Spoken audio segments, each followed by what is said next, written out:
अस्सलाम वालेकुम। मैं आपका दोस्त इंजीनियर शहबाज मुगल। मुझे ना काफ़ी सारे दोस्तों के फीडबैक आए हैं, बहुत सारे स्टूडेंट्स के फीडबैक आए हैं कि सर वर्चुअल यूनिवर्सिटी में कैसे पढ़ें। देखिए, वर्चुअल यूनिवर्सिटी जो है ना, ये एक डब्ल्यू कैटेगरी यूनिवर्सिटी है और ये डोर स्टेप एजुकेशन प्रोवाइड करती है।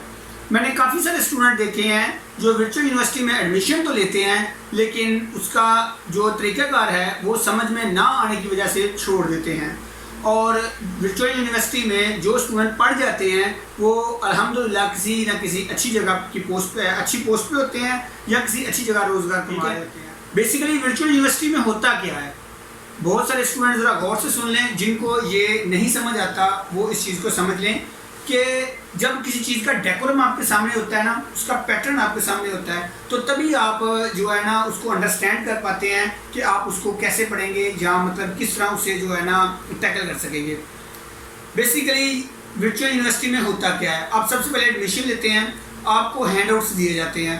हैंडआउट्स के बाद आपको एक ऑनलाइन LMS सिस्टम दिया जाता है। उस LMS सिस्टम में आपकी कारकर्दगी चेक करने के लिए क्विज़ेस होते हैं, जनरल डिस्कशन बोर्ड होता है और असाइनमेंट्स होती हैं। जो क्विज़ेस होते हैं वो ये चेक करने के लिए होते हैं कि जो आप ऑनलाइन लेक्चर्स पढ़ रहे हैं आप उसको ध्यान से पढ़ रहे हैं या नहीं, या कि आपका ऑनलाइन सिस्टम पे पूरा फोकस है या नहीं, ग्रिप है या नहीं, इस चीज़ को चेक करने के लिए होते हैं, जिसे हम शॉर्ट क्विज़ेस भी कहते हैं। उसके बाद एक GD भी होता है, ग्रेड डिस्कशन बोर्ड। उसमें कोई एक टॉपिक दिया जाता है जिस टॉपिक के ऊपर बहुत सारे स्टूडेंट्स ने बहस करनी होती है और हर स्टूडेंट की बहस अपनी अपनी होती है, ठीक है। उसमें जो स्टूडेंट टू दी पॉइंट बात करता है उसे अच्छे मार्क्स दिए जाते हैं। इसके बाद आती है असाइनमेंट्स। असाइनमेंट क्या होती है? असाइनमेंट आपको एक क्वेश्चन दिया जाता है, उसमें से जो आपने ऑनलाइन लेक्चर्स लिए हुए होते हैं उनमें एक आपको दिया जाता है, क्विज़ेस 2-3 दिए जाते हैं जो क्वेश्चन मतलब आपने प्रिपेयर करने होते हैं ताकि आप अपना एनालिसिस लगा सकें कि आपको जो आपने पढ़ा हुआ है वो आपके माइंड में है भी या नहीं, या आप उस पर ऊपर कितना नॉलेज। क्विज़ेस हैं, सॉरी ऑनलाइन लेक्चर्स हैं जी। ऑनलाइन लेक्चर्स ये कोई 45 मिनट का एक लेक्चर होता है। इसे पढ़ने का तरीक़ाकार ये होता है, बहुत सिंपल होता है। स्टार्ट में शायद आपको ऑनलाइन लेक्चर सुनते हुए नींद आए, तो इसमें आपने घबराना बिल्कुल नहीं है, क्योंकि स्टार्ट में जब आप अपनी कोई आदत चेंज करेंगे तो उसमें आपको प्रॉब्लम आएगी। आप पढ़ाई करते वक्त अपने पास कोई एक कोल्ड ड्रिंक वगैरह रख लें या कोई इस तरह का ड्रिंक रख लें कि जिससे आपको नींद ना आए। बहुत सारे लोग चाय पीना पसंद करते हैं, बहुत सारे लोग कोल्ड ड्रिंक पीना पसंद करते हैं, और ये आप जानते हैं कि लिक्विड चीज़ें पीने से इंसान की नींद दूर होती है। जब आप लेक्चर्स ले रहे हों तो जो हैंडआउट्स आपको दिए गए हैं वो आपके सामने खुले हुए होने चाहिए, और जो पॉइंट्स टीचर्स बोल रहे हों वो पॉइंट्स आप साथ साथ किताब से नज़र पर दोहरा रहे हों। साथ में आपके पास एक हाइलाइटर होना चाहिए कि जो पॉइंट आप पढ़ लें बुक पर उसे हाईलाइट कर दें, ठीक है। ये एक प्रोसीजर हो गया। बहुत सारे स्टूडेंट क्या करते हैं, वो लेक्चर सुन लेते हैं लेकिन उससे बाद में रीड आउट नहीं करते। ये बहुत बड़ी गलती करते हैं। अगर देखा जाए तो यही एक मेन गलती है। देखें, तरीक़ाकार सिंपल है। आप एक लेक्चर लें, ठीक है, उसके बाद आप क्या करें, उस लेक्चर को सुन के 5 मिनट का स्टे लें। स्टे लेने के बाद जो लेक्चर्स में पॉइंट हैं आपने वो सारे पॉइंट एक दफ़ा रीड आउट करने हैं। अगर उसमें कोई पॉइंट आपको नहीं समझ आता तो आपने वो पॉइंट इंटरनेट से सर्च करना है, ठीक है। अब इंटरनेट से डाटा किस तरह सर्च करना है ये एक अलग प्रॉब्लम है, ठीक है। बहुत सारे स्टूडेंट्स को ये नहीं पता होता कि इंटरनेट से डाटा किस तरह सर्च करना है। इंटरनेट से वो पॉइंट आपने सर्च करने हैं और उनको अपने लफ्ज़ों में आपने बुक पे लिख लेना है। मिसाल के तौर पर आपको एक असाइनमेंट दी जाती है कि HTML क्या है और इसके बेनिफिट्स क्या हैं और इसके यानी कि इसके एडवांटेज और डिसएडवांटेजेस क्या हैं। अब आप लेक्चर सुनते हैं और बुक बंद करके बैठ जाते हैं, यहाँ पे आप बहुत बड़ी गलती करते हैं। अब आपको क्या करना चाहिए, पहले आप वो ऑनलाइन लेक्चर लें, फिर जितनी भी आपको समझ आए उसको हाईलाइट कर लें, फिर अपना एक नोटबुक बनाएं। उस नोटबुक के ऊपर आप वो सब पॉइंट्स लिखें। अब बारी आ जाती है इंटरनेट की। इंटरनेट के ऊपर आप गूगल पे जाएं, गूगल पे जाके आप सिंपल लिखें advantages of HTML and disadvantages of HTML। वो जो आपको वेबसाइट्स देगा उनमें 1-2 वेबसाइट्स आप विजिट कर लें, ठीक है, और उसमें से आपने जो पॉइंट हैं वो लिख लें। अब क्या होगा, जो चीज़ें आपने सर्च करके लिखी हुई है ना वो आपकी मेमोरी में स्टोर हो जाएंगी, वो कभी भी आपको भूलेंगी नहीं, ठीक हो गया। ये तरीकाकार है बहुत ज़्यादा इजी पढ़ने का। उसके बाद आ जाते हैं वीडियो के एग्जाम्स।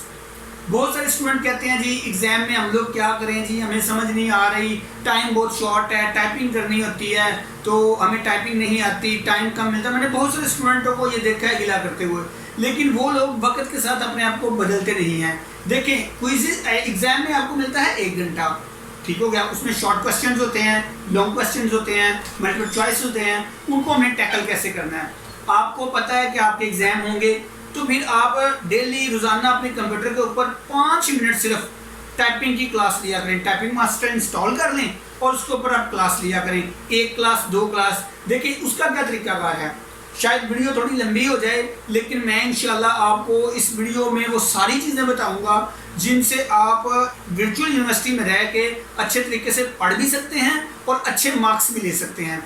जब आप रोज़ाना टाइपिंग मास्टर पे 5 मिनट 10 मिनट लगाएंगे तो वो कीज़ आपको याद हो जाएंगी, ठीक हो गया। जाहिर है जब सेमेस्टर स्टार्ट हुआ है तो 2 से 3 मंथ के बाद पेपर होते हैं, तो 2 से 3 मंथ में आप अगर बिल्कुल न्यू स्टूडेंट भी हैं तो आप अपनी टाइपिंग स्पीड कम से कम 50 प्लस पे लेके जा सकते हैं, ठीक हो गया। अब रोज़ाना थोड़ी टाइपिंग स्पीड लगाएं और उस टाइपिंग स्पीड को इम्प्रूव करें, तो जब आप पेपर में बैठेंगे तो आप बिना देखे जब टाइपिंग कर रहे होंगे तो आपको बहुत ईजी होगा। मैं डेफिनेटली दावे से कहता हूँ कि आप वर्चुअल यूनिवर्सिटी का जो 1 घंटे का पेपर है वो एटलीस्ट 30-35 मिनट में सॉल्व कर लेंगे। क्योंकि मैं अल्हम्दुलिल्लाह जब मैंने पेपर दिए थे तो मेरा भी यही हिसाब होता था, मेरी टाइपिंग स्पीड बहुत अच्छी थी और मैं इसके ऊपर काम कर लेता था। उसके बाद आ जाते हैं जी एग्ज़ाम की बात हो रही है। अब लोग कहते हैं जी एग्ज़ाम का क्या होगा जी, हमने पढ़ा नहीं है, मतलब कहाँ से एग्ज़ाम आएगा। देखिए सबसे बड़ा गेस्ट जो होता है ना वो गेस्ट बुक होती है, ठीक हो गया। लोग कहते हैं जी गेस्ट पेपर चाहिए, मॉडल पेपर चाहिए। देखिए एक बुक जब एक अदारे ने आपको कह दिया ना ये बुक, तो वो पूरी बुक जो है ना वो आपका सबसे बड़ा गेस्ट है, इसके आउट पेपर नहीं आ सकता। बस वर्चुअल यूनिवर्सिटी का तरीकाकार कुछ ऐसा है कि वो बुक से अगर आप कॉपी करेंगे आपको 0 देंगे, इंटरनेट से कॉपी करेंगे 0 देंगे, ठीक है। अब स्टूडेंट परेशान हो जाता है, यार मैंने बुक का नहीं कॉपी करना, इंटरनेट का नहीं कॉपी करना, तो मैंने पढ़ना कहाँ से है, मुझे मार्क्स कैसे मिलेंगे। यही एक मेन पॉइंट है। देखिए आपने बुक से पढ़ना है, ठीक है, उस कॉन्सेप्ट को आपने इंटरनेट से सर्च करना है। जब आपने बुक से पढ़ के इंटरनेट से सर्च करना है तो आपको डबल नॉलेज हो जाना है। फिर आप उस नॉलेज को अपने अल्फाज में बयान करेंगे तो डेफिनेटली जो पेपर सेटर होगा वो आपको पूरे मार्क्स देगा इंशाल्लाह। कभी भी इंस्ट्रक्टर आपको कम मार्क्स नहीं देगा। और मैं तो कहता हूँ कि वर्चुअल यूनिवर्सिटी का जो एजुकेशन सिस्टम है ना वो बहुत ही कमाल है। देखें आपको गिन के दिन दे दिए जाते हैं कि जी ये आप इतने दिनों में जो है ना आप ये कर लें, पेपर हैं आपके, आप अपनी मर्ज़ी के दिन रख लें, आप अपनी मर्ज़ी का टाइम रख लें पेपर के लिए। और मैं कहता हूँ इससे अच्छी और क्या खुशी की बात है कि आपको प्रेशराइज नहीं किया जाता कि नहीं आपने इसी टाइम पेपर देना है, इसी दिन पेपर देना है। आप रिलैक्स होके, कुछ स्टूडेंट फर्स्ट टाइम अपना माइंड ज़्यादा जो है शार्प कर पाते हैं, कुछ स्टूडेंट पार्ट टाइम अपना माइंड ज़्यादा शार्प कर पाते हैं। तो इस लिहाज से उन्होंने आपको दिन दे दिए जाते हैं जी 10 तारीख से लेके 25 तक आपके पेपर होंगे, आप पेपर सेटिंग करें और क्या उसे कहते हैं उस तरह से आप उसको कर लें, पेपर रख लें। अच्छा जी, अब नेक्स्ट बात आती है जी कॉन्सेप्ट की वीडियो पे। बहुत सारे स्टूडेंट हैं वो बेचारे जो इंजीनियरिंग वाले हैं वो CS 201 से परेशान है, कोडिंग से परेशान है, प्रॉब्लम से परेशान है, ठीक हो गया।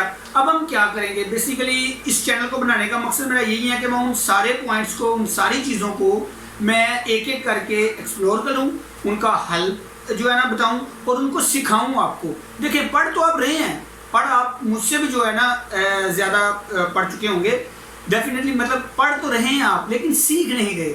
मैं आपको इंशाल्लाह सिखाऊंगा कि 201 को कैसे पढ़ते हैं और कोडिंग कैसे करते हैं, किस तरह आप एक नॉर्मल स्टूडेंट से प्रो कोडर बन सकते हैं। स्टूडेंट्स अभी वीडियोस बहुत ज़्यादा लंबी हो गई है, मैं इंशाल्लाह आपको नेक्स्ट वीडियो में मिलूँगा। बाकी बातें हम इंशाल्लाह नेक्स्ट वीडियो में करेंगे। तब तक के लिए अल्लाह हाफिज़, पाकिस्तान जिंदाबाद।